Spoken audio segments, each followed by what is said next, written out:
पतझड़ मौसम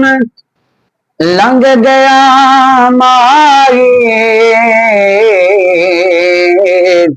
आया फगण ते शाखां फुटियां, भंवरे रक्से करन फुल टहकन, अते बुलबुल मौजां लुटियां। बिछड़ियां कूंजां सब घर आईयां, ओ जड़ियां रिज़क बहाने फुटियां,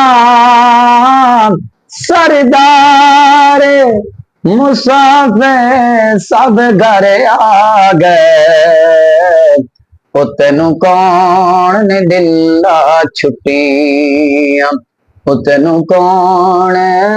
ने दिला छुट्टियां, लजपाल अली